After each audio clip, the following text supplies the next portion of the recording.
ಎಲ್ರಿಗೂ ನಮಸ್ಕಾರ. Welcome back to my channel. ನಾನಿವತ್ತು ನಿಮಗೆ ತುಂಬಾ ಟೇಸ್ಟಿಯಾಗಿರುವಂತಹ ರವೆ ಉಪ್ಪಿಟ್ಟನ್ನು ಟೇಸ್ಟಿಯಾಗಿ ಯಾವ ರೀತಿ ಮಾಡ್ಕೊಳ್ಳೋದು ಅಂತ ರೆಸಿಪಿನ ಶೇರ್ ಮಾಡ್ಕೊಳ್ತಾ ಇದ್ದೀನಿ. ಮೊದಲಿಗೆ ನಾನು ಸ್ಟವ್ ಆನ್ ಮಾಡಿಕೊಂಡು ಒಲೆ ಮೇಲೆ ಒಂದು ಪಾತ್ರೆಯನ್ನು ಇಟ್ಕೊಂಡು 2 ಟೇಬಲ್ ಸ್ಪೂನಷ್ಟು ಹಾಲನ್ನ ಸೇರಿಸ್ಕೊಂಡಿದ್ದೀನಿ. ಆಯಿಲ್ ಬಿಸಿ ಆದಮೇಲೆ ಸ್ವಲ್ಪ ಸಾಸಿವೆ, ಜೀರಿಗೆ, ಹಾಗೆ 1 ಟೇಬಲ್ ಸ್ಪೂನಷ್ಟು ಕಡಲೆಬೇಳೆ, ಅರ್ಧ ಟೇಬಲ್ ಸ್ಪೂನಷ್ಟು ಉದ್ದಿನಬೇಳೆನ ಸೇರಿಸ್ಕೊಂಡು ಇದೆಲ್ಲ ಸ್ವಲ್ಪ ಲೈಟ್ ಬ್ರೌನ್ ಆಗೋವರೆಗೂ ಚೆನ್ನಾಗಿ ಫ್ರೈ ಮಾಡ್ಕೊಳ್ಳೋಣ. ಯಾರಾದರೂ ಹೊಸದಾಗಿ ನಮ್ಮ ವಿಡಿಯೋನ ನೋಡ್ತಾ ಇದ್ರೆ ನಮ್ಮ ಚಾನಲ್ನ ಸಬ್ಸ್ಕ್ರೈಬ್ ಮಾಡ್ಕೊಂಡು ಸಪೋರ್ಟ್ ಮಾಡಿ. ಇದೆಲ್ಲ ಫ್ರೈ ಆಗಿದ್ದಾದಮೇಲೆ ಇದ್ರ ಜೊತೆಗೆ ಒಂದು ಸಣ್ಣ ಈರುಳ್ಳಿನ ಸಣ್ಣದಾಗಿ ಕಟ್ ಮಾಡಿ ಸೇರಿಸ್ಕೊಂಡಿದ್ದೀನಿ. ಹಾಗೆ ಇದ್ರ ಜೊತೆಗೆ ಸ್ವಲ್ಪ ಕರಿಬೇವಿನ ಸೊಪ್ಪು, ಹಾಗೆ ಸಣ್ಣದಾಗಿ ಹೆಚ್ಕೊಂಡಿರುವಂತಹ 2 ಹಸಿರು ಮೆಣಸಿನ್ಕಾಯಿನ ಸೇರಿಸ್ಕೊಂಡಿದ್ದೀನಿ. ನಿಮಗೆ ಖಾರ ಜಾಸ್ತಿ ಇಷ್ಟ ಇದ್ದರೆ ಮೆಣಸಿನ್ಕಾಯಿನ ಸ್ವಲ್ಪ ಜಾಸ್ತಿ ಸೇರಿಸ್ಕೊಳ್ಬೋದು. ಇದನ್ನೆಲ್ಲ 1 ನಿಮಿಷ ಚೆನ್ನಾಗಿ ಫ್ರೈ ಮಾಡ್ಕೊಳ್ಳೋಣ.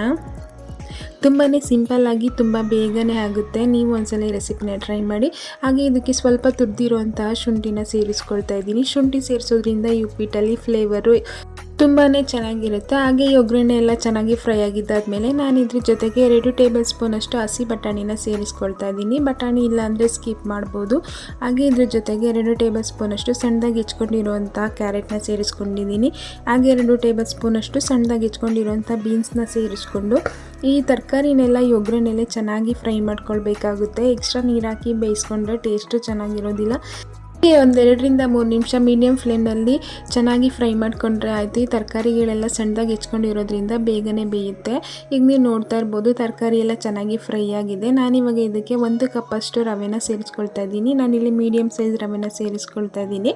ರವೆನ ಸೇರಿಸಿದ್ಮೇಲೆ ಒಂದು 3 ರಿಂದ 4 ನಿಮಿಷ ಚೆನ್ನಾಗಿ ಹುರ್ಕೊಳ್ಬೇಕಾಗುತ್ತೆ. ಜಾಸ್ತಿ ಟೈಮ್ ಇಲ್ಲದೆ ಇರುವಾಗ ಕ್ವಿಕ್ಕಾಗಿ ಆಗುವಂತಹ ರೆಸಿಪಿ.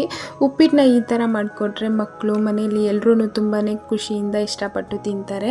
ಈಗ ರವೆ ಎಲ್ಲ ಚೆನ್ನಾಗಿ ಫ್ರೈ ಮಾಡ್ಕೊಂಡಿದ್ದಾದಮೇಲೆ ನಾನು ಯಾವ ಕಪ್ಪಲ್ಲಿ ರವೆನ ತೊಗೊಂಡಿದ್ದೀನೋ ಅದೇ ಕಪ್ಪಲ್ಲಿ 3.5 ಕಪ್ಪಷ್ಟು ಬಿಸಿ ನೀರನ್ನು ಸೇರಿಸ್ಕೊಳ್ತಾ ಇದ್ದೀನಿ.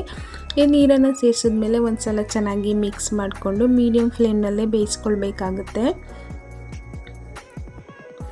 ಹಾಗೆ ನಾನಿವಾಗ ಇದ್ರ ಜೊತೆಗೆ ರುಚಿಗೆ ತಕ್ಕಷ್ಟು ಉಪ್ಪನ್ನು ಸೇರಿಸ್ಕೊಳ್ತಾ ಇದ್ದೀನಿ. ಹಾಗೆ ಸ್ವಲ್ಪ ಫ್ರೆಶ್ಶಾಗಿ ತುರ್ಕೊಂಡಿರುವಂತಹ ತೆಂಗಿನಕಾಯಿ ತುರಿನ ಕೂಡ ಸೇರಿಸ್ಕೊಂಡು ಒಂದು ಸಲ ಚೆನ್ನಾಗಿ ಮಿಕ್ಸ್ ಮಾಡ್ಕೊಳ್ತಾ ಇದ್ದೀನಿ. ಎಲ್ಲ ಚೆನ್ನಾಗಿ ಮಿಕ್ಸ್ ಮಾಡ್ಕೊಂಡಿದ್ದಾದಮೇಲೆ ಇದ್ರ ಮೇಲೆ ಸ್ವಲ್ಪ ಕೊತ್ತಂಬರಿ ಸೊಪ್ಪನ್ನು ಸೇರಿಸ್ಕೊಂಡು ಹಾಗೆ ಒಂದು ಅರ್ಧ ಹೋಳಷ್ಟು ನಿಂಬೆಹಣ್ಣಿನ ರಸನ ಕೂಡ ಸೇರಿಸ್ಕೊಳ್ತಾ ಇದ್ದೀನಿ. ಇದೆಲ್ಲ ಸೇರಿಸಿದ್ಮೇಲೆ ನಾವು ಸ್ಟವ್ ಆಫ್ ಮಾಡಿ ಒಂದು 5 ನಿಮಿಷ ಇದನ್ನು ಮುಚ್ಚಳ ಮುಚ್ಚಿ ಹಾಗೆ ಬಿಟ್ಬಿಡೋಣ. ಇವಾಗ 5 ನಿಮಿಷ ಆಗಿದೆ. ಓಪನ್ ಮಾಡಿ ನೋಡೋಣ. ನೀವು ನೋಡ್ತಾ ಇರ್ಬೋದು ಬಿಸಿ ಬಿಸಿಯಾಗಿ ಉಪ್ಪಿಟ್ಟು ರೆಡಿ ಆಗಿದೆ. ಒಂದ್ಸಲ ಚೆನ್ನಾಗಿ ಮಿಕ್ಸ್ ಮಾಡ್ಕೊಳ್ಳೋಣ. ನೀವು ನೋಡ್ತಾ ಇರ್ಬೋದು ಈಗ ಉಪ್ಪಿಟ್ಟು ತುಂಬಾ ಚೆನ್ನಾಗಿ ರೆಡಿಯಾಗಿದೆ. ಬಿಸಿ ಬಿಸಿ ಇರುವಾಗಲೇ ಸರ್ವ್ ಮಾಡಿ, ಮಕ್ಕಳಿಗೆಲ್ಲ ತುಂಬಾ ಇಷ್ಟ ಆಗುತ್ತೆ. ಹಾಗೆ ನೀವು ಒಂದ್ಸಲ ಈ ಪ್ರೊಸೀಜರಲ್ಲಿ ಈ ರೆಸಿಪಿನ ಟ್ರೈ ಮಾಡಿ, ತುಂಬಾ ಚೆನ್ನಾಗಿರುತ್ತೆ. ಈ ವಿಡಿಯೋ ಇಷ್ಟ ಆಗಿದ್ರೆ ಲೈಕ್ ಮಾಡಿ, ಶೇರ್ ಮಾಡಿ, ಕಮೆಂಟ್ ಮಾಡಿ, ನಮ್ಮ ಚಾನಲ್ನ ಸಬ್ಸ್ಕ್ರೈಬ್ ಮಾಡಿಕೊಂಡು ಸಪೋರ್ಟ್ ಮಾಡಿ. Thanks for watching.